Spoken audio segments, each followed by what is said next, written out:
Hey, board gamers, BJ from Board Game Gumbo here. It's season 2, and we are back with episode number 35 of Gumbo Live.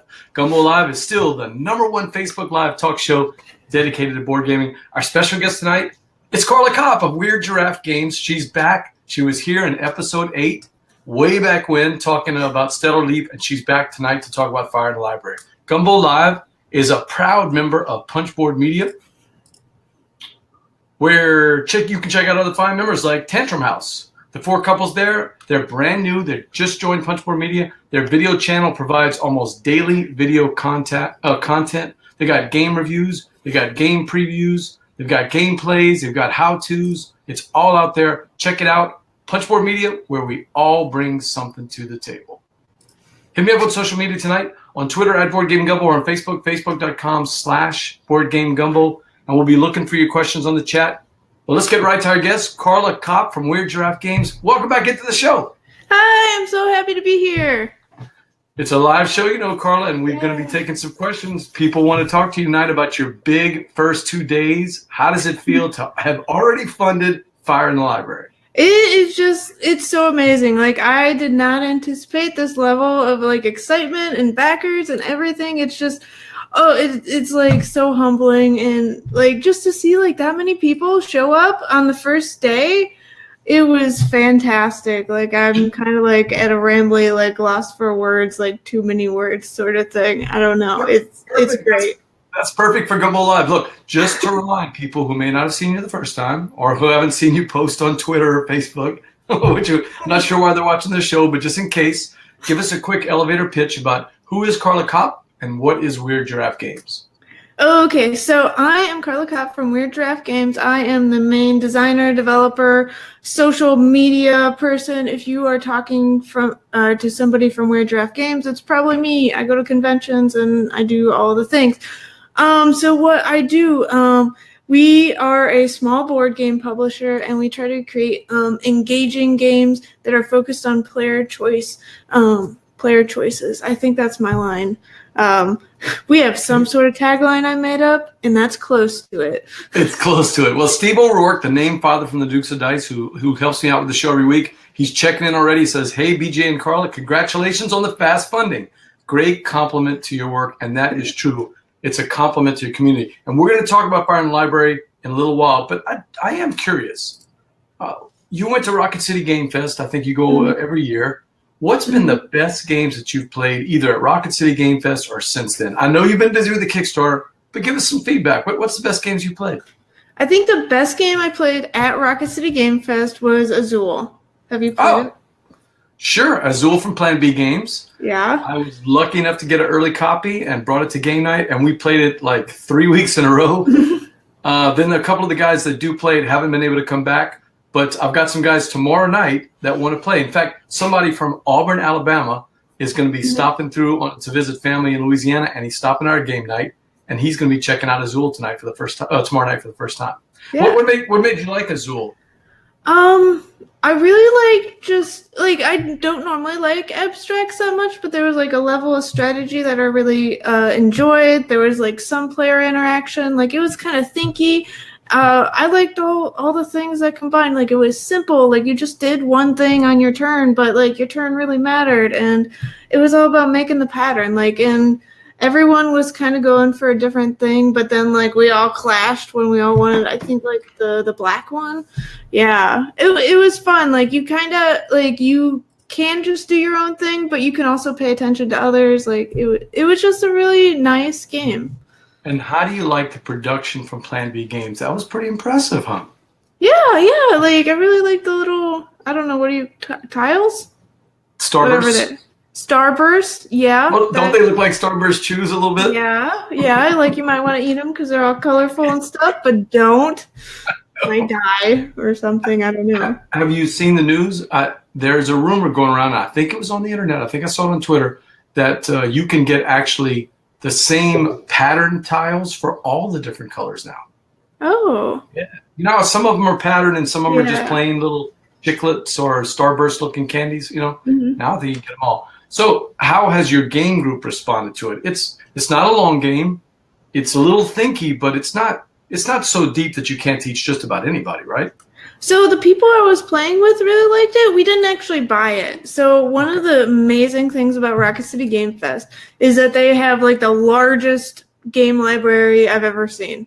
Oh, wow. Like, ever. Like, well, I know the guys that run it, and they have so many games. They have like all the games. They go to all the conventions, and they get like one of each, and it's just insane. Like, it took them like 4 or 5 hours to clean up, and I was like kind of watching them. And they were just going so fast, like, but it took them that long. It's just an immense amount of games. Like, if there's a game, they probably have it. So. And what made you like this game in particular? Because some of the games that you and I talk about, I don't really see a lot of commonality between them and Azul. What is that?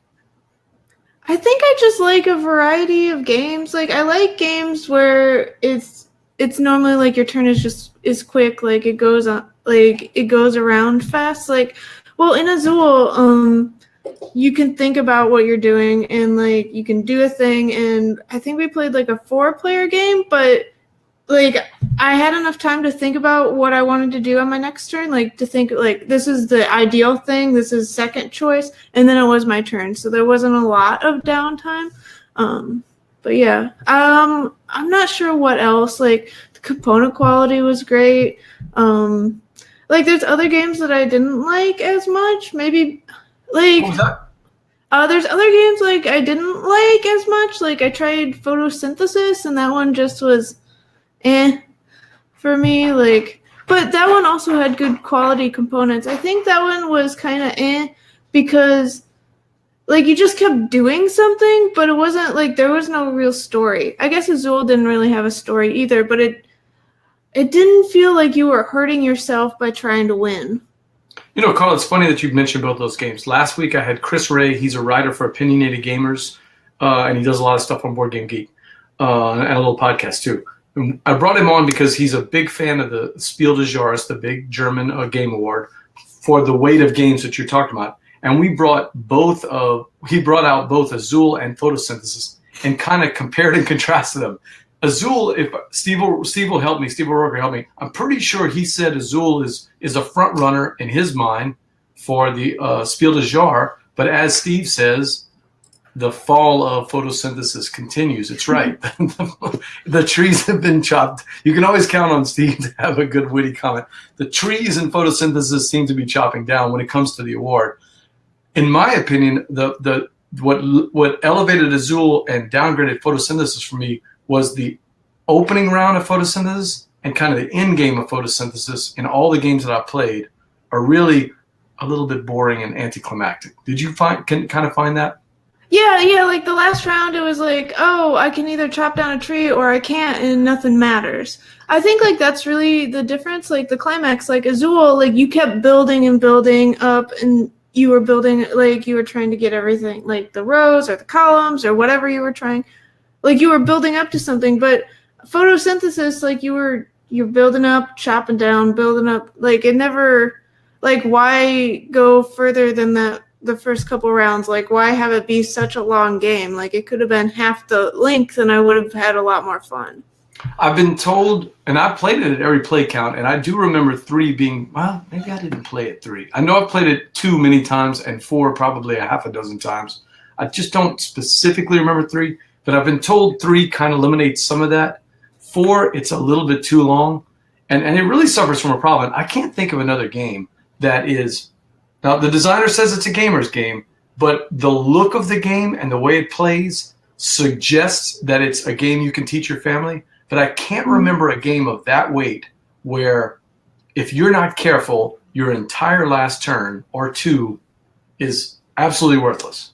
There's nothing. If you don't plan your points out, there's nothing you can do because you don't have trees. There's nothing to build up. You can't score any more points. Now, I realize that's not the game's fault. That's our fault for not planning well. But in a game that has that kind of attraction and that kind of aesthetic, I can't think of another one that has that is so punishing in the last round. Mm-hmm. Yeah, because if you don't have anything to chop down, that could be a large number of points that you're just seeing somebody else get, and you're like, well, doesn't matter what I do.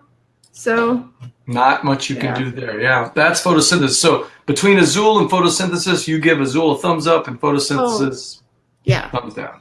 Yep. Anything else you played at Rocket City Game Fest? So I actually helped run the Unpub room, or like tables. Wow. Okay. Yes, Weird Giraffe Games is moving up. We are organizing things. We had signs and balloons. It was, and tablecloths. But yeah, so I played a lot of prototype games. I actually signed a game there, which was fun. Can you talk about it today? Yes, of course. Oh, good. All right. Yeah, I wouldn't just bring that up to be like, nope, not saying a word on that. So before you get to that, that's JP. Jay does a cool video channel where he makes the cool things with board games and accessories and things. And he's saying, hey there, thanks for taking the time to chat with us, both of you. I'm looking forward to your projects, Carla, especially Fire in the Library. So he's already checking it out. Well, thank you. It's so exciting to hear from people because, so one part about Fire in the Library blowing up is that, we have, 700 backers. But that means, 700 people have seen my page and backed it. It's, one of those things where, I was talking to Richard from We're Not Wizards, and he was telling me about how I was, Twitter famous, and I was like, nah, I'm not, I'm trying to think, do I even know 700 people? Could I name 700 people right now? Isn't that kind of weird that all these people are following the page? Yeah, and speaking of following your page, there's Dr. Steve Finn. Dr. Steve Finn is the designer of Biblios. I'm not sure if you heard that game or not, but he's checking in and saying howdy, late to the party. Hi. And Joe Hauser says, wow, I was actually thinking about photosynthesis as the graphics are really nice and thought my non-gamer wife might like it, but that is really going to make me think about that one. Hey, Joe, I'm not telling you what to do, but from Carl and I to you, we say Azul, thumbs up, photosynthesis, trading down. So I would add in there that I think the components, I looked at it and I was like, that is beautiful. I'm so excited. Sometimes I just overhype myself. And I think that was part of it. Is that I was like, this is going to be fantastic. And it wasn't that. Yeah. All right. Don't overhype. BJ from Board Game Gumbo live here. I've got my guest Carla Kopp from Weird Giraffe Games. We're going to be getting to her big game, Fire in the Library, in a little while. But she was about to give us a little scoop about a game she signed at Rocket City Game Fest. Tell us about it. Okay, so the game is called Totemic Rights. My cat is right there, so he might go on screen, but that's okay. That's alive. That's what happens. We have Jamie Stegmeyer's cat on the show, so if you want to bring your cat in, I'm fine with that. No, I'm gonna try to not train that because then he'll just be in front of my computer all the time. No one wants that. Okay, so Totemic Rights. It is a game by Falcon of Chaos Storm Games. What the game is have you heard of a rondelle? Oh, yeah, sure. I've played Rondell games before. Rondell. Yep. So there's a Rondell in the game. You are building totem poles. First, you have to acquire them. To acquire them, you need a certain number of offerings, and then they go to your workbench. Once they're at your workbench, you have to build them based on the amount of paint and wood that they require. They each require a different number of offerings, paint, and wood. It's listed on the card. So you're building up your totem pole. Each of the totems has an ability, but when you're building up your totem pole, you cover up the ability once you build something else on top of it. So if you want to use the ability, you can't build up, but when you build up, that's how you win, and that's how you end the game too. Once somebody gets to 5 built totem poles or totems on their pole, the game is over. Well, each person gets an equal number of turns. So, yes. But I think the really interesting part of this game is the rondelle. And the rondelle, there's 8 different spots, and most of the spots you go to, there's a paint spot where you get 3 paint resources. But then everyone else gets a paint resource for you going there. The same with the wood and the offerings. Every time you go to build, everyone else gets a wood. Every time you go to acquire a totem, everyone else gets an offering, and so on. So, the only spots that don't give out resources to others are when you activate your totem. So you activate their abilities, and these abilities do different things. Some of them, they just give you resources, or they give you some resources of choice. They're very simple. Other ones make the rondelle a little interesting, where you can move one of the stalls on the rondelle to a different location and then move 2 spaces. Or there's one where you can move any number of stalls in the rondel and then move one space. So when you do this, you move everyone that's on the rondel to, like, they stay on the location that they're at, but maybe you won't let them do the next thing that they wanted to do. So there's a little bit of player interaction in there. And you're also going around like clockwise, typically, but if you activate an ability, you can start going counterclockwise and going a different direction than other people. Counterclockwise so, like, on the roundel? Yeah. Wow, okay. I haven't seen that before. So one thing that I like to do if I find a totem that has the counter go the opposite direction one is there's 2 different spots on the roundel to activate your totem, is I just go between them and I don't actually go all the way around. I just ping pong between the 2, and that makes it go like, well, for me, I get to things faster. Like anyone could pick up that totem and start using it. There's I believe 4 of those, and it goes up to 4 players, so everyone should be able to get it. But there's another aspect to the game, and that is set collection. So each totem. Okay. Yes, there's set collection also. Well, I mean, what game doesn't need set collection? Yeah, I agree. So the totems, they have different colors on each side. So one totem might be like green on both sides, or it could be blue and red. There's only 3 colors. There's also a wild. But yeah, so when you're building your totem, you have different things to consider. 1, do they have the abilities that you want to use? 2, do they have like a large number of points? The points range from 2 points to 5 points. 3, do you want to increase your set collection? And your set collection gives you a bonus at the end of the game. So that leads me to, if you are the one that builds up to 5 first, are you always the one that wins? And that's no. Okay. Well, because you could build up to 5 by building really cheap totems that don't match each other. Then you won't win. Like somebody that has like even 3 totems that are high level, like high number of points that have the set collection, will most likely beat one that doesn't match at all. So there's a lot to think about, but it's like super fast. Like on your turn, you just move and you activate whatever rondel space you're at, and then it's the next player's turn. How many players does it play? Right now, it's 2 to 4. I'm gonna add us in a solo mode whenever I get like free time. Okay. And maybe a 5th player, but I'm not sure about that. I'd have to do a number of play testing. And what's the play time about roughly? About 30 to 45 minutes. Okay, so right in there. And you discovered this at Rocket City, or had you traded messages before the convention? I actually played it in Atlanta Protospiel. Okay. When it was a very different game, and I had given feedback on it, and then I'd seen it like Falcon had added the rondel in between Atlanta Protospiel and Rocket City Unpub, and it just made it fantastic, and I loved it. And well, I talked to Falcon from Chaos Storm Games like all the time. I mean, like Twitter.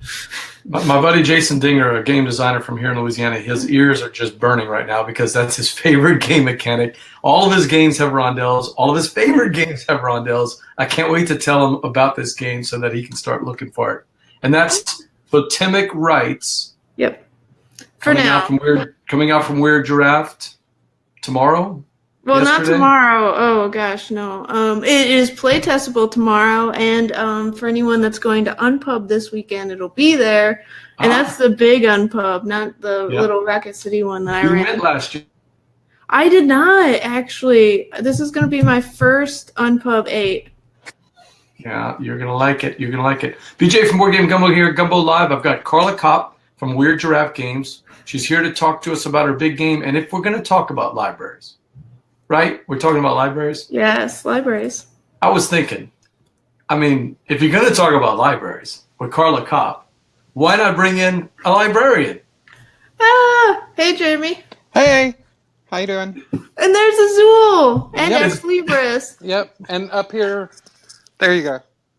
It's Jeremy Davis, the Game Geek Ninja, in to come visit with you to talk about Fire in the Library. And I was watching you, Jeremy. You were trading games like mad as you heard Carla talking about all these different games. Well, I was trying to get some book-themed ones up there, yeah. I like that. Ex Libris. Oh, I should have put that up there. I do have some games up here in the background with some kind of a theme. I don't know if anybody's caught it yet, but I do have a theme. I can see it. Maybe words. I don't know. I've never played Flashpoint or Ruins. Flashpoint is fire, so that should give you some clue. Flashpoint, fire, right? Yes, that makes sense. Runes and wordsy. But I should have thought of Ex Libris. God, Jeremy, you got me on that one. Well, I try. So, Jeremy, we're going to be talking with Carla tonight about Fire in the Library. But, she has been talking nonstop about Fire in the Library for days. Yeah. I'm sure she could use just a little bit of breather. Jeremy, what did you like about Fire in the Library, man? Tell us about it. I really like that it's you can play it casually. You can sit around talking while you're playing it. You don't have to be super really in depth with the game but then it also has a lot of strategy to it. It's not just picking cubes from a bag. I was telling her the other day that the tools really added something. I played the game with Tony probably 2 years ago, and it was almost then just, pick some cubes from a bag and push your luck that way. But the tools to me just completely changed the game and made it better. So you can kind of mitigate the luck that would normally be from just a pressure luck game. You can use some strategy. Some things let you keep some of the books or kind of set them aside till the end of the round or get rid of some of the fire. And it's a really cool game now. So, Carla, tell us about Fire in the Library. What is it like, and how do you play it? Oh, okay. So, Fire in the Library is also right here. There it is. Is that a wooden copy or the? No, the wooden copy is like right here. Oh, I'm so jealous. That looks so awesome. Yeah, I have I've been watching all your pictures. I've been watching all the pictures. How you've been testing out the different laser cuttings. Tell the audience about Fire in the Library. So Fire in the Library, it is a pressure luck game for 1 to 6 players that plays in about 30 minutes. And in it, you are a librarian who is trying to save enough books before the library just completely collapses in on itself. And how you play is first you choose your turn order. So turn order is very important because the first one into the library is the bravest, and bravery matters because, as Jeremy knows, you're not really a great librarian in this game. You're kind of like a mediocre one that cares about bravery. If we were as good of librarians as Jeremy is, this would be a co-op game, but it's not. You're trying Jeremy, would you hire yourself the way that we play this game out, or are we bad librarians in this game? Well, you're only saving the valuable books, so I don't know. I'm a children's librarian. I'm going to get the kids out first. I'm not worried about books. Yeah, what about the people? Are there any people in this library? We're assuming the people are already out. Yeah. Okay. Who knows about the people? That's like in an expansion or something. Okay, so you choose your turn order. First one in. If you save books, this is important. You only get bravery points if you succeed. If you're first in and you burn stuff, no bravery for you. So if you succeed in saving books, that's good. You get points. Otherwise, all those books that so you would burn books if you got either 1 fire cube in a risky space or 2 total fire cubes. And the first turn order card only has 1 safe space and it has 4 risky spaces. So your chances of getting a fire cube if you keep going risky is a lot higher. So if you burn books, yeah, you have to press your luck. So if you burn books, there's the different parts of the library and the different sections of the library. They start off very low valued, okay? They start off between 1 and 4 points. But if you destroy things, those books are worth more now.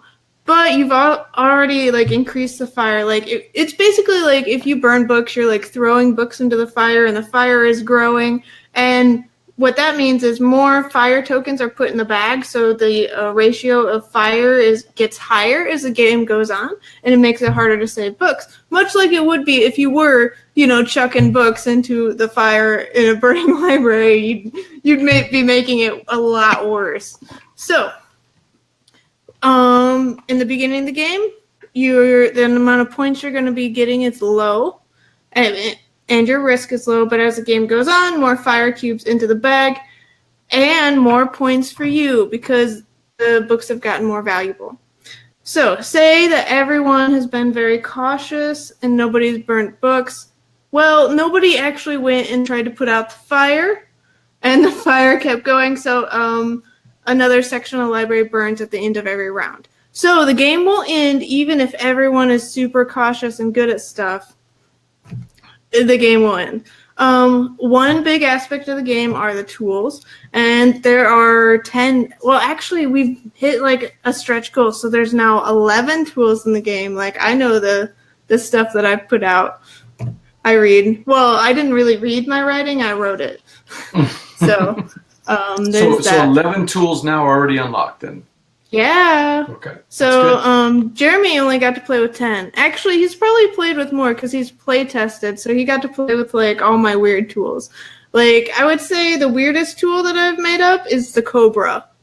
So how do you think you'd use a Cobra in a burning library? I can't think of that one. Jeremy, you got any ideas? No, I don't. Did I have the Cobra? I don't think I had. I don't know. That one was a weird one. So, how I got the idea for this is I go on GameIcons.net sometimes. They have great game icons for creating prototypes. But this is part of my design process. So I go through and I look at icons, and I looked at the Cobra, and I was like, how would you use a Cobra if there was a library burning down? And my answer to that is that you would chuck it at another player, of course. And you know what? It would be pretty hard to use an axe or a slingshot if somebody threw a Cobra at you. Yeah. Hey, Steve says spitting to put out the fire, maybe. Maybe is a possible. If you didn't have a fire hydrant or something, just grab a Cobra and start the spitting going. I'm not sure about that one, though. So, Jeremy, when was the first time you got to play this game? I played it at Gen Con the first year I went, so 2016. And it was the first time I actually met Tony Miller. And he was sitting around showing it to a bunch of people. And I didn't get to play, I got to watch it. Did you get to hook Carla and Tony together? No, but no. We met that first year. And then, I mean, it started, the friendship started forming anyway. So, Carla, how did you discover Fire in the Library? About the same way. So that Gen Con, I also met Jeremy for the first time. It was like all of us just meeting up at that Gen Con. But I had talked to Tony online a couple times. Well, probably more than a couple. I mean, it's Twitter. We probably talked every day or something. But we decided to meet up, and he played my first game, which was Super Hack Override, and I played Fire in the Library. And yeah, we gave each other different advice for our games. And, you know, we went our separate ways after that. And then we kept on meeting up at the different conventions after that. I think the next one was Origins. And we're getting a lot of ideas here. Joe says use the Cobra's tail like a whip to grab books, a la Indiana Jones. Yeah, like I could do that. Well, or I could have like an actual whip. It's a makeshift water balloon. Fill up the Cobra with water, and then that's terrible, Marshall. That's really horrible. I'm going to go with Joe's idea a little better than. No offense, Marshall. I don't know about you, Carla, but I like Joe's idea a little better. Well, we tried not to harm the animals too much. Other than, like, throwing them, they can deal with that, but probably not filling them up with water. All right, so you discovered the game through your friendship with Tony. That was Gen Con 49. Then all three of us met up Gen Con 50, and I saw you guys hanging out with Tony almost every night. I didn't get to try the game, but I'm assuming is that what you were doing? You were starting the process of signing the game? No, actually. Really? Okay. I'm really bad at this, Jeremy. So after Gen Con was right before Stellar Leap launched, and Stellar Leap, it went really well. And so, so in this process of meeting up with Tony at conventions, I had heard him, like he tried to pitch games to different people, and one of the themes with Fire in the Library that he got feedback for was that they all said it was a great game, but they already had a push your luck game. Okay, and that got me thinking. Like every time I heard it, I thought about a couple of different things. One, I don't design press your luck games, and I don't have a press your luck game. But too, like, it is a good game. So I kind of was to those together that, like, hey, I need a pressure luck game. This is the great game. Like, I really just wanted to buy the game, like, because I thought it would, like, I don't like pressure luck games, but I actually, like, really enjoyed playing Fire in the Library. Like, usually with pressure luck games, like, I'll try it once, and mid-game, I'm like, like, do I have to finish this? Like... Well, if you think about it like this, like, there's so many games, like, I'm never going to play every game, so why waste time with the games that I don't enjoy? So say goodnight to Joe. He wanted to tell you thanks and good luck with the Kickstarter he's got to check out. Thank you, Joe, for watching the show. It's BJ from Weird Gumbo Live here with Carla Kopp of Weird Giraffe Games and the Game Geek Ninja, Jeremy Davis. We're talking Fire in the Library. I like press your luck games. Celestia is one of the ones. I think Jeremy, you and I have talked about Celestia before, right? Have you played? I'm not sure Celestia? if we have. I haven't played that one yet. Oh yeah, okay. I like push your luck games. I'm a big fan of those, so I'm excited that you've got that mechanic. But one of the things that drew me is the artwork in the game. How did you get Beth to look at this? I'm gonna show some more pictures. Prepared. Oh wow, she's got all the cards there. Yeah, okay. So when I talked to Beth, turn them around, Carla. Show her the backs too. Oh, the backs. Oh, yeah, that's not how my arm works, Jeremy. The back of the cards is just as gorgeous as the front. I love it. Yeah, you have to show that up close and see if we can see that. Okay. Well, this is the back for the tool card. Oh wow, that is gorgeous. Look at that. That looks like an old library type design. Yeah. Yeah, it's really cool. Yeah. And then the back for the library is like this. So it's the idea, orange. oh, like fire. Because the library, like, so the library is like this, and then you burn it down, and it's up in flames. I got it. That is just some gorgeous art. And then the tools put out the flames, which is why they're ice colored. They look like water or ice. That's right. Yeah. I've got a couple of cards I can show you real quick. This one is called the Slingshot. Is that artwork from Beth? Yeah, it is. So she worked on it.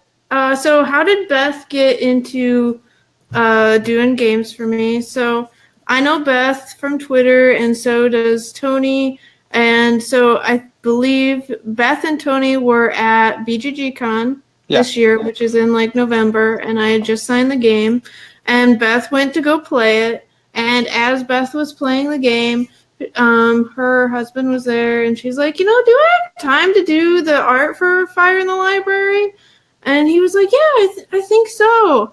And yeah, like sometimes things just happen, and like Tony apparently was like, hey, Carla makes all the decisions, but like let's do this. And then like he told me, and I was like, what? Beth wants to do the art? And I was so excited. It took me like a while. Like I had to calm down a little before I emailed her because I was just as excited about it.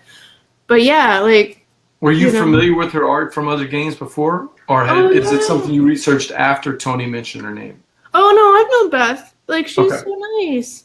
Well, and she does like art. She did the art for like viticulture and lanterns. Right. And Coldwater Crown and Herbaceous, and I could probably like list off a bunch more, but yeah, like she does really fantastic art, and she's super nice. So it's like both of them together. Yeah, let's see if I can throw another one up there. I've got one for the audience to see. The library cart. Jeremy, is that an accurate representation of a library cart? It's all right. I took another one with the game sitting on it that was pretty good too. I did see that one. Yeah. You had the one with the library cart, and you had that. My favorite one was the one that was on the bookshelf where it was kind of turned at an angle. That was a really good picture. Yeah, and that one was sitting next to one of Tony's favorite authors. So I did that on purpose for him. Yeah, that was for him. That was good. Good idea there. So the what I wanted to ask you, Jeremy, about the game is. You've kind of seen it from the very start and then now in its almost final production.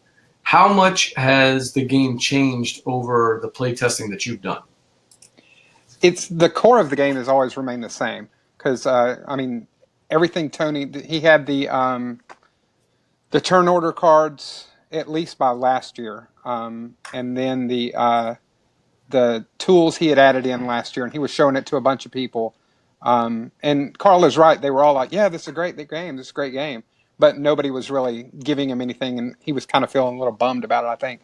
But I mean, he really wanted to sign this game because it's where his love is. But it really once I saw the tools, I knew it was pretty solid. And then I think that Beth's art just brings it together. I mean, once you get that on the table, you're like, okay, this is really, really good. I saw it when Tony had it. It was still in the prototype phase where he had made it on Nandeck or somewhere where he had just had the illustrations that were the symbols and stuff. But once you throw the artwork with it, it's completely there. It's solid. Well, Carla, Tony's been very complimentary of you on podcasts and talking about the development as how much fun he's had working with you where you've kind of put a shine or refined the game. Well, what was that like going from being, doing a game from scratch, from your imagination and building up the whole world like you did with Sarah Leap, and then in a game like this, working with a guy, Tony, who maybe doesn't have a game that's been published yet, but man, Tony has designed a lot of games. I mean, he's got a lot of projects out there. What was it like working with someone who already has his ideas fleshed out? How do you handle that? Well, it was really awesome. Like, well, one, Tony is just an amazing person, but he was also really good. Like, we would just talk back and forth, like do design discussions. It was really fantastic. Like, I had kind of designed Stellar Leap with Nick, who was the other part of Weird Giraffe Games, but he's like not like super into game design. Like, he'll do it when I'm like, hey, let's game design right now. But like, he's not the person that's like, hey, let's game design. He'd rather play Galapagos with me and Jeremy. That's why. Yeah, that's what it is. So, but working with Tony and also John, like they're both so passionate, and it was just fantastic. Like, we would just talk about Fire in the Library for like so long, and then I'd just go prototype it and play test it, and it iterated so fast. In part, well, I have a lot of play testers, so like we talk about stuff. I'd print off a prototype and go play test it, and like every day we just play test and talk and just make it like so good. And so like, well, like we made it really great in like a really short amount of time, I thought. But yeah, like developing a game is really cool because, well, in the beginning of a game, it's not like, for me, it's always been like playable, like, yeah, but it's not been like, oh, I had a bunch of fun playing this, like, but getting to develop a game, you get straight into that fun, like, hey, this is a fun game already, let's make it more fun. So yeah, it's so enjoyable to develop a game.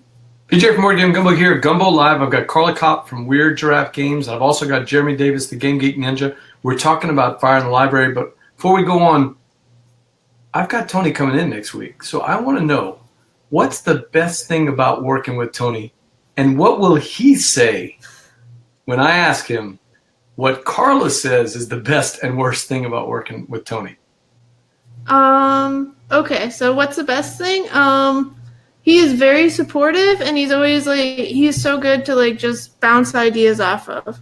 Like, he will listen and give good feedback and give honest feedback, which is what I really enjoy. Like, some people, you play test with them and they'll be like, yeah, I love that. And then they tell everyone, like I noticed that at an Unpub room where we're like going from game to game, like, the people responded like, hey, yeah, I love that, I'd buy that to every single game. So I realized like they weren't giving like, well, maybe they would buy every single game they played, but chances are that they don't. Yeah, some people have more money than I do, obviously. But yeah, like Tony is really honest, and he will say what needs to be said, which is, like, that's what I want. Like, I don't want just somebody to tell me that they love the game, because that's not helpful. What I want to make the game better. I don't want to like feel good about myself, What's the worst part about working with Tony? He doesn't do Dropbox that well. You're honest. I like it. I'll see if I can get that, like, He really wanted to do like Google Drive, and I was like, no, Dropbox, because like I love Dropbox, like that's my jam. But I do them both, so we need to get Tony to learn to do both of them. That's what I mean, like at this point, yeah, he's doing it fine. But in the beginning, it was like, No, do Dropbox. So what do you think? Play the future. What do you think Tony's going to say next week about the best thing about you guys working together? What's he going to say? I would think the collaboration is the best thing. Maybe. I don't know. So we're good collaborators. Let's see what he says. Don't tell Tony. We'll ask him on the show next week. Well, Andy might just watch this. Who knows? Oh, you never know. Oh, he might also say that I playtest a lot. Because I feel like, I tend to playtest more than other people because I just make my coworkers playtest all the time. I like corner them. I don't know. That's my skill. I want to show off a couple more pictures that we have here. What is this that we're looking at? What is that? Yeah. Somebody's candy. Is that Olivia's candy? That's Olivia's candy, yeah. Oh, yeah, well, we do have the candy in there, too. I forgot about that. Yeah, in the back, the Tootsie Roll Pop. That was when I was playtesting the game, to review it, with my 5-year-old niece. And we played it without the tools, because she's too young to get that. But she was complaining that every time you burned a part of the library, you had to add a fire cube to the bag. And so I made her put it in there. And she's like, oh, I don't like the fire cubes because it makes it harder. You might burn. And so, that was her. I said, okay, well, let's take a picture of you doing that. And she's like, hold on, I got to put my Tootsie Roll Pop down. So it became part of the shot. But, yeah, I mean, she would scream. Every time we'd burn a part, she'd scream, burn! So she really liked it. It was pretty funny. Mm-hmm. So I don't know if you've read the rules lately, but you might want to.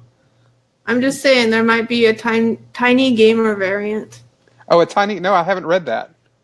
I need to get on that and see if there's a tiny gamer for her. That's awesome. I think BJ's all set. There he goes. Yeah, where is he? How about now? Yeah, you're good now. Hey, there you are. Yeah, I don't know what happened there, man. Everybody went. We may have had a little server burp here. Hopefully I didn't lose Jeremy there. No, I'm here. Jeremy was here. See, Marshall says lollipops, owls, libraries, and it all fits. We're bringing it all back around there. I see you guys did a lot. We may have lost Jeremy because he. No, I'm here. No, he's still there. I see him.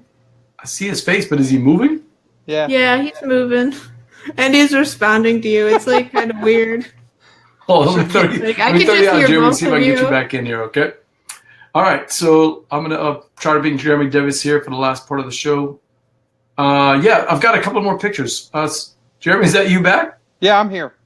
Yay! But yeah, Jeremy, you're going to have to log back out because I do not see you coming in. I think we lost the connection there. Oh, I think DJ Morgan Gumbo here talking with Carla Kopp of Weird Giraffe Games about her game Fire in the Library, and I'm not sure what happened. We lost a couple of people on here. Fire in the Library is on Kickstarter right now, and the Kickstarter is going to be going for a while. They've already funded the game. Weird Giraffe has been doing such a good job with the community out there on Twitter, out there on Facebook, talking about everything. Oh, and I think I've got Jeremy back. Let's see if we got him. Jeremy? Yeah, I'm back. I don't know what happened there. I think we had a little server burp here with my local internet. I'm trying to get Carla back. Let me see. She may have to log back out and then log back in. Carla, you back? On the show. I think I am. No. I can hear you. No, I think we lost her. Yeah, this does happen every once in a while if we have a server burp. We'll need her to get her to log out and log back in. But in the meantime, I was telling the audience that the Fire in the Library Kickstarter is blowing up, Jeremy. The first 2 days has been fantastic. It's been really great. They've already funded the goal, and Carl is doing a dance for us now. No, because I could see you all, but I guess you couldn't see me. No. Yeah, sometimes that happens. We'll lose the connection, and then the easiest thing is just to log out and log back in. I was showing some pictures of some of the playtesting. Yeah. Okay, now I can't hear. But okay, Carla, can you hear me now? Yeah. Oh, I can hear you. So I've got a picture. Is this some of the playtesting that you guys did? Yeah, at Rocket City Game Fest, actually. And there's Falcon from Chaos Storm Games. Which one is he? He is the one that's on the left. Well, the left for me. He's in yellow. Oh, Jeremy, I'm so bad at this. I was about to say the guy with the orange shorts or the orange sleeves. I'm terrible at my own show. Isn't this bad? All right. So let me see. I got one more picture I want to see, and I recognize some of the faces in this one. And where was this at? Oh, that's so many people. So that was in Portland. I forget where exactly because so I was in Portland. I visited Tony and Dawson and Christy. So the people in that picture, Tony, he's the bearded rogue. Jimmy, he is. I always want to say he's on Tatooine Table Flip, but he has some other Twitter handle that I can't remember right now. Dawson from Cohort Number Games. It's like Cohort 8, is it? Sure. Jeremy, do you know? It's 7 or 8. I know there's some numbers up there. It's a Roman numeral, and I'm just blanking on it right now. And then there's Christy from Peace, Love, and Games. Oh, that's Christy. Okay, I follow her on Twitter. I see her post a lot. And isn't there someone in the front there that we know? Oh, yeah, that's Nick. Let's not forget about Nick. I just assumed that everyone knows Nick, but, obviously they don't, so. I can't wait for you to say Nick's name. All right, so BJ from Board Game Gumbo Live here. How much longer do they have on the Kickstarter for Fire in the Library if people want to get in on the action? I believe it's 22 days. It's up until April 12th, which is, actually not that long of a time. So make sure to get on it because we have lots of stretch goals, and we've already met, 5 of them, maybe? What's the one you're excited about? What's the one you're excited about? Future or that we've already met?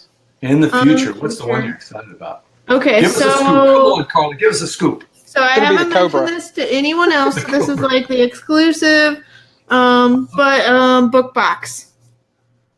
So we have, so right now we have a magnet box, but it can look like a book, actually. I have an example. So this is like a book box where it's little. I have one here, a little magnet right here that kind of closes.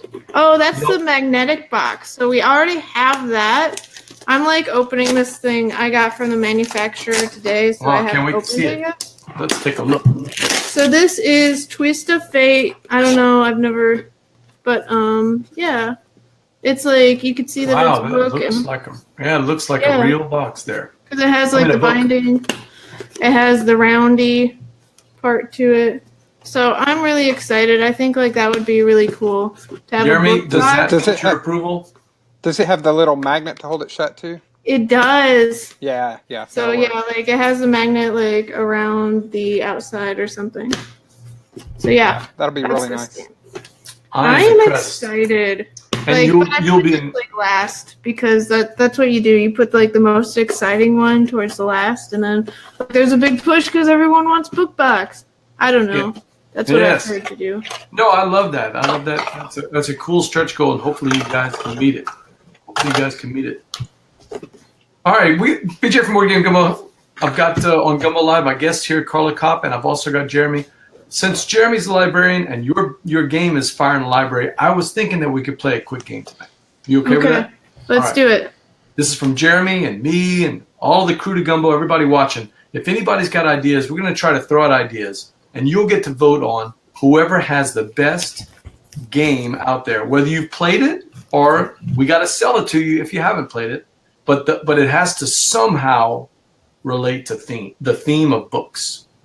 No, not the theme, just it has to somehow relate to books. Everybody understand the game? We have to make up a game, or we're going to be throwing out games that are already out there. Okay. That have already been published, and you got to tell us which one is the best one that is about books, has something to do with books. Okay. You got it? Yeah. Can I choose my own game? Yeah, Fire in the Library does not count. Okay, fine. I'll choose another one. So what we'll say is that no, you're voting. You're the judge. Oh, I'm the judge. Okay. I understand. To be the judge. Well, in fact, what we're fighting for, Jeremy, is the second greatest game that has a book theme. Right. Yeah. Not the first. We're just gonna give that Fire in the Library is the best right now. Exactly. So we're playing for the second. Steve O'Rourke is right. It's games with a book theme, but it's not necessarily based on a particular book. And it just has to have something to do with books, not necessarily a book theme, something to do with books. In any way, if the audience, if Marshall or Steve or anybody else can sell it to you, you're going to get to vote on it. Jeremy, you want to go first? You got one? Yeah, my favorite one right now is I'm not supposed to tell her the title, or I'm supposed to. Yeah, no. You're going to tell the title and try to sell it, and then we're going to see. Man, they're already coming in, so you better hurry up because they may steal your idea. Well, Ex Libris is my favorite right now that I've been playing lately, and that's where you're building up your library. It's a worker placement, so you're sending your little librarians out and then getting your books, and you have to keep them in alphabetical order, but you have to keep your shelves stable. And as a librarian, that just kind of makes me really, really happy. Carla, have you played Ex Libris? I have once. Yes. What'd you think? I really liked it. It's really good. Like, even though you're just like alphabetizing things, there's a set collection too and worker placement. Like, I really love set collection and worker placement plus books. I mean, it hit like all the things. Man, we've got a lot of competition. Ex Libris by Adam McIver, and I think it's from Renegade Games. Is that right? Yes. Yeah.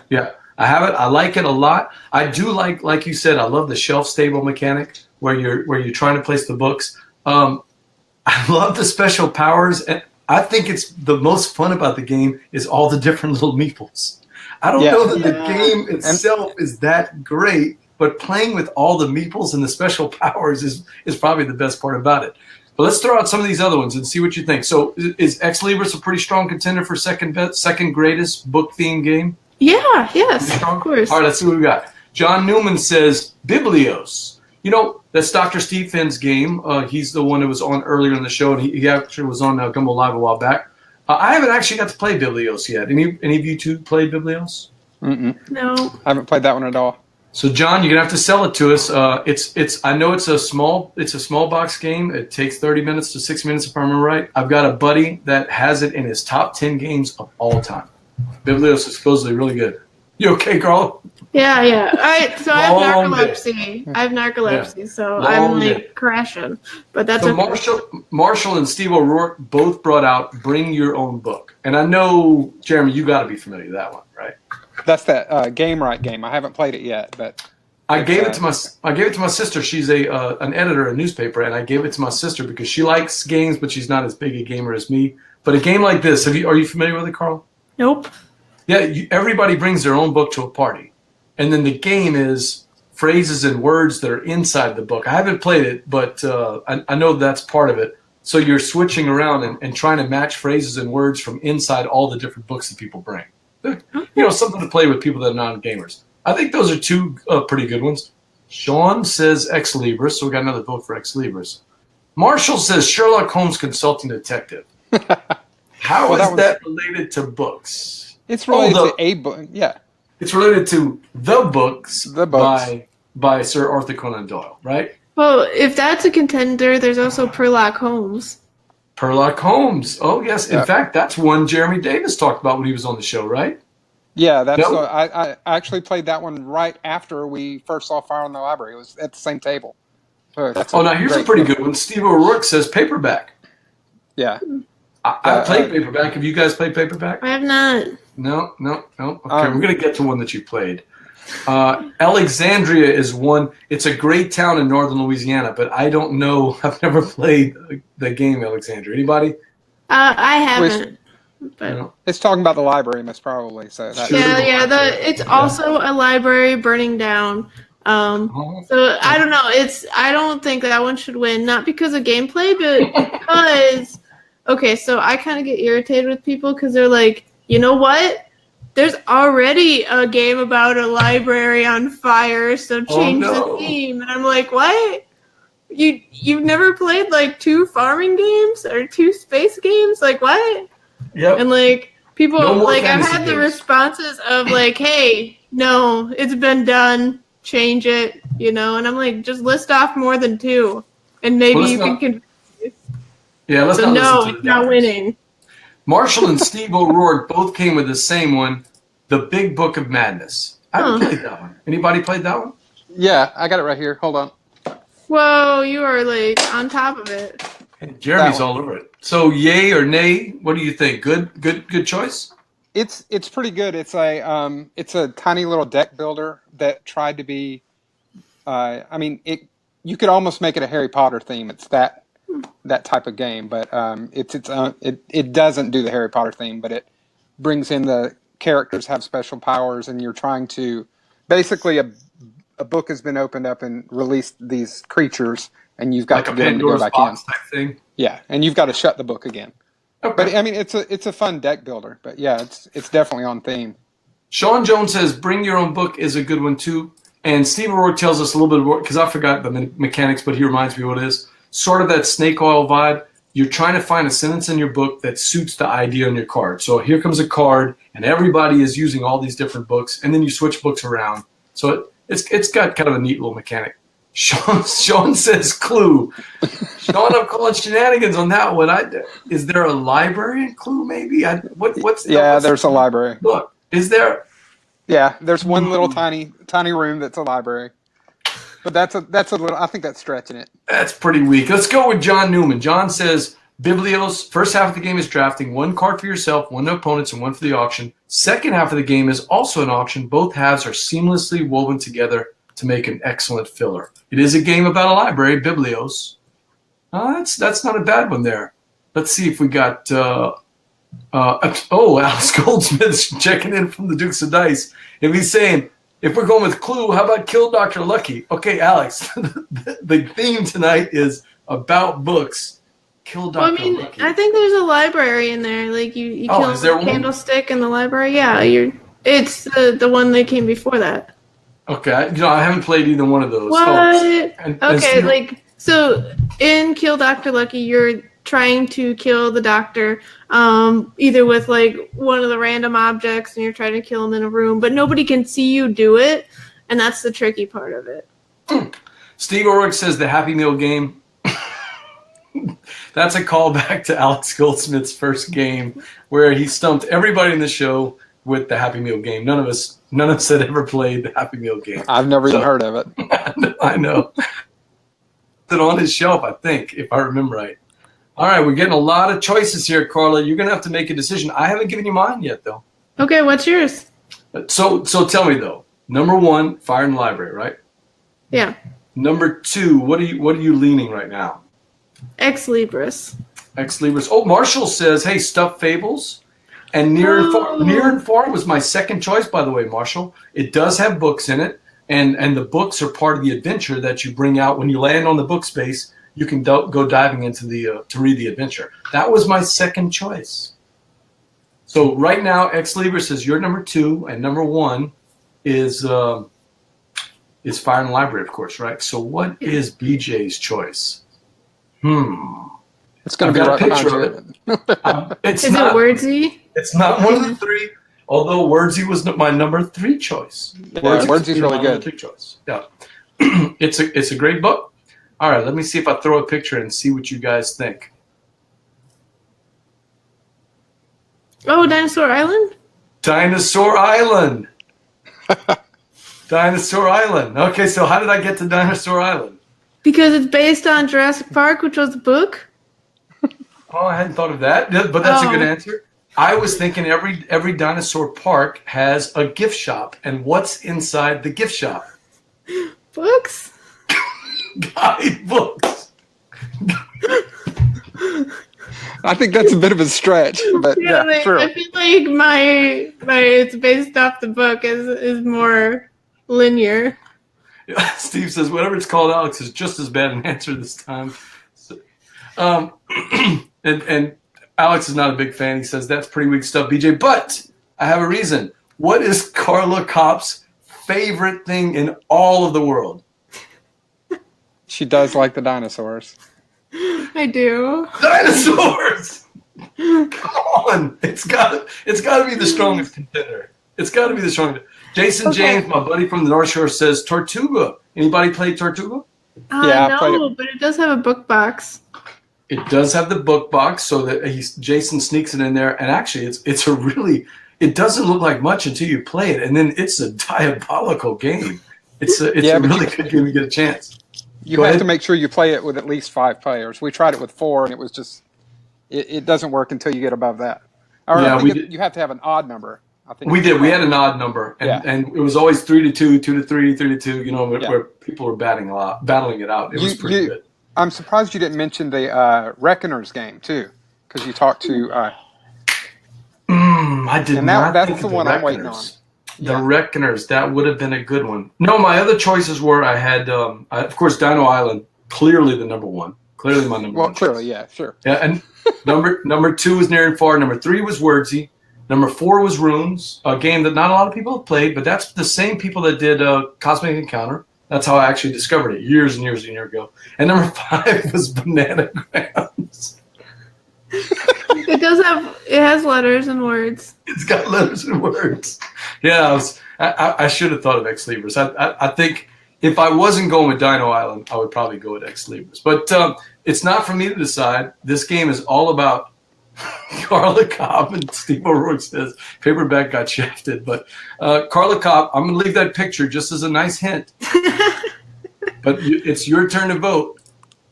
So I haven't actually played Dinosaur Island. I've wanted to. I actually punched it this weekend, and then I had my in-laws here, and then as I was punching it, I was like, "This is too many components." Like, did you punch your copy? Like, they had maybe 9 or 10 things a chipboard, and it was like, no, they can't handle this. No, the guy in our group, Kent, has it, and I think John actually in our group also has it. And what they do, they usually just rent a trailer and they back it up to the store and then just unload all the components because it's a pretty big. Yeah, as Alex says, it is a absolute table hog. So I'm gonna leave it up there. Go ahead. So I punched everything and I tried to put it back in the box, and the lid doesn't fit.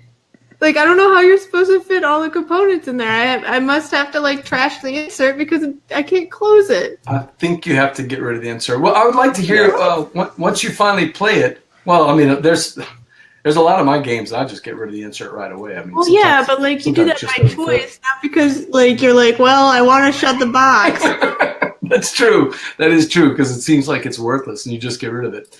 All right, Carla, this is the time of the program. You've got to pick. Who's the big winner tonight? Who is the big winner? You saw lots of good choices here. Book of Madness, Biblios, Clue was questionable. Alexandria, you said you wrote off. Lots of big choices. What do you say? What is the big winner tonight? I have to go with Ex Libris. I've actually played it and I've really enjoyed it. So. Oh, Jeremy, I brought in the ringer and he wins it. Ex Libris. There was a couple other people that picked Ex Libris, but I got to give it to Jeremy. He had it set up. He had it right. That was a good choice, Carla. Mm-hmm. That was a good choice. Hey, one more thing before we finish out the program. Stellar Leap is your first. No, not your first Kickstarter. No, Super Hack Override was. Yeah, Super Hack. But Stellar Leap, I saw a bunch of pictures showing that you're getting ready to deliver this thing. How are you going to feel once all of these things are gone? So I actually have 3 times that amount or more. There's literally 400 of those in one of my rooms in my house. I no longer have a guest room because it's boxes. Stellar Leap will soon be on its way to the backers. Is that right? I wouldn't say soon. So they're going to start manufacturing as soon, maybe tonight, actually. I have to tell them it's okay. That's my last task of the night. But then it'll take 30 days. They said maybe April 20th it'll be done, but then I'll have to be on a boat. So I really hope it'll be to backers in June. That would be great. That would be great. Yeah. But maybe sooner, maybe. I don't know. The day I said on the Kickstarter was July, so hopefully I meet that. But yeah, we're pulling for you too. All right, board gamers, that's it for another episode of Gumbo Live. Tonight I had 2 guests, Carla Kopp from Weird Giraffe Games. Carla, your game is blowing up on Kickstarter. How can people reach you, and how can they find more info about Fire in the Library? Okay, so Fire in the Library is easy. Go to fireinthelibrary.com. It'll take you straight to the Kickstarter. I do have some images and stuff on WeirdGiraffeGames.com. If you want to follow me, I'm at Weird Giraffes. I'm also at Weird Giraffe Games on Instagram and Facebook, and Carla Kopp on Facebook as well. So yeah, feel free to reach out. Oh, I have an email. It's contact@WeirdGiraffeGames.com. I have all the things, probably. You have all the things. And we also had Jeremy Davis, a librarian, perfectly fit, right? Game Geek Ninja coming in here to help me out with Fire in the Library because you played it and I haven't. And I do want to thank you, Jeremy. How can people get in touch with you? Mostly on Twitter. I'm just at Game Geek Ninja, so that's the easiest way. And you have GameGeek.Ninja. Yeah, GameGeek.Ninja is my site, and I did update it because BJ said it looked like 1986. Yeah. So, No. It was good like that. It was interesting. I'll say that one. I kept waiting for the pop-up ads to just start flashing. Or like the those were coming next. working on it image with the like little construction. The construction guy, yeah. It doesn't look like that anymore, so maybe it's okay now. All right, well, check out GameGeek.Ninja, and I know you just had a baby last. How old is she? She'll be 6 months, just real soon here. Oh, so we might start seeing you getting back into regular reviews, and because you seem to be a lot more active lately. That's good. Yeah, it's easier now, and she can hold her own head up. That's good. That's true. And I do want to thank all the guests here, all the members of the Krewe de Gumbo for coming in tonight. Hey, make sure to like our Facebook page, facebook.com/BoardGameGumbo. It's where we get all the word out about our upcoming guests and shows. Speaking of that, Carla, we've got Tony Miller of Breaking Into Board Games, the podcast coming next week, and the designer of Fire and Library. I'm going to ask him those questions, so don't tip him off. I want to see what he says. I'm BJ from Board Game Gumbo, and until next time, Carla and Jeremy, laissez le bon temps rouler. We'll see you later, BJ. Yeah, see you. Thanks for having me. No problem.